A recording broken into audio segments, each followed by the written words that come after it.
क्या न्यूयॉर्क के मेयर ज़ोहरान ममदानी भारत का कोहिनूर वापस दिलवाने वाले हैं? कल 29 अप्रैल के रोज ममदानी से प्रेस कॉन्फ्रेंस में एक सवाल पूछा गया कि अगर आपको किंग चार्ल्स थर्ड से अकेले में बात करने का मौका मिले तो आप उनसे क्या कहेंगे। ममदानी ने जवाब देते हुए कहा, मैं उनसे भारत का मशहूर कोहिनूर हीरा वापस देने की बात करूंगा।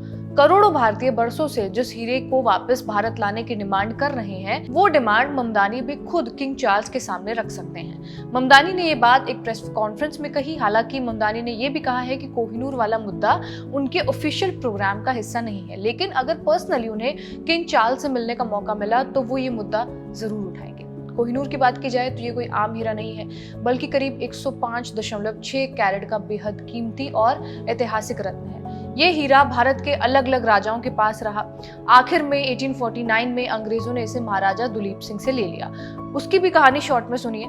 1835 के समय पंजाब में सिख साम्राज्य था, लेकिन 1839 में सिख शासक महाराजा रंजीत सिंह की मृत्यु के बाद राज्य कमजोर पड़ने लगा। दरबार में आपसी लड़ाइयां बढ़ गईं और अंग्रेजों को वही मौका मिल गया। इसके बाद अंग्रेजों और सिखों के बीच दो बड़े युद्ध हुए, जिन्हें एंग्लो सिख वॉर्स कहा जाता है। दूसरे युद्ध में सिखों की हार हो गई। इस हार के बाद अंग्रेजों ने 1849 में महाराजा दुलीप सिंह, जो उस समय छोटे बच्चे थे, उनसे ये समझौता साइन करवाया। असल में फैसला अंग्रेजों और उनके अधिकारियों ने पहले ही तय किया था, क्योंकि सिख सत्ता पूरी तरह कमजोर हो चुकी थी। साइन की गई ट्रीटी थी ट्रीटी ऑफ लाहौर। इस समझौते के तहत पंजाब को अंग्रेजों ने अपने कब्जे में ले लिया, यानी पूरा राज्य ही ब्रिटिश शासन में चला गया। साथ ही दुलीप सिंह को गद्दी छोड़नी पड़ी।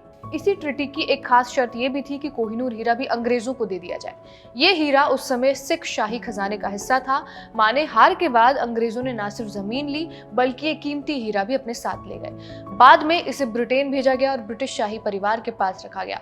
आज भी इसे ब्रिटेन में ही रखा गया है, टावर ऑफ लंदन में। भारत लंबे समय से कहता आ रहा है कि ये हीरा उससे गलत तरीके से लिया गया था, इसलिए इसे वापस किया जाना चाहिए, लेकिन ब्रिटेन कहता आया है कि वो इसे कानूनी तरीके से हासिल कर चुका है। ब्रिटिश शाही परिवार में कोहिनूर लंबे समय से शाही गहनों का हिस्सा माना जाता है। सबसे पहले इसे रानी विक्टोरिया ने पहना, बाद में ये अलग अलग रानियों के ताज में सजा। रानी अलेक्जेंड्रा, रानी एलिजाबेथ के ताज में भी सजा, और रानी एलिजाबेथ II की क्वीन मृत्यु के बाद भी ये हीरा कहीं बाहर नहीं गया, बल्कि आज भी ब्रिटेन के शाही खजाने का हिस्सा बना हुआ है। इसी हीरे को भारत को वापस देने की बात ज़ोहरान ममदानी ने कही है। ममदानी ने ये बात यूं ही तो नहीं कही है, उसके पीछे उनका बैकग्राउंड भी है। भारतीय मूल के हैं। उनके पिता महमूद ममदानी कॉलोनिज्म के खिलाफ लिखने और पढ़ाने वाले जाने माने स्कॉलर हैं, जबकि उनकी मां मीरा नायर एक मशहूर फिल्म मेकर है, जिनकी फिल्मों में अक्सर कॉलोनिज्म के मुद्दों को दिखाया गया है। ममदानी का जन्म भी युगांडा में हुआ, जो कभी ब्रिटिश साम्राज्य का हिस्सा रहा है। शायद इसी चीज का असर उनकी राजनीति और सोच में भी साफ दिखाई देता है। खैर, अभी ज़ोहरान ममदानी किंग चार्ल्स के साथ 9/11 की मेमोरियल सेरेमनी में शामिल होने आए थे।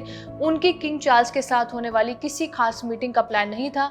हालांकि दोनों की मुलाकात इस सेरेमनी में हुई, लेकिन ये पता नहीं चल पाया है कि दोनों के बीच कोहिनूर को लेकर कोई बातचीत हुई भी है या फिर नहीं। इस वीडियो में बस इतना ही। इस वीडियो को रिकॉर्ड किया है हमारे साथी अयान ने। मेरा नाम है रिया। अब आप खबरगांव को यूट्यूब के साथ साथ V2 प्लेटफॉर्म पर भी देख सकते हैं। शुक्रिया।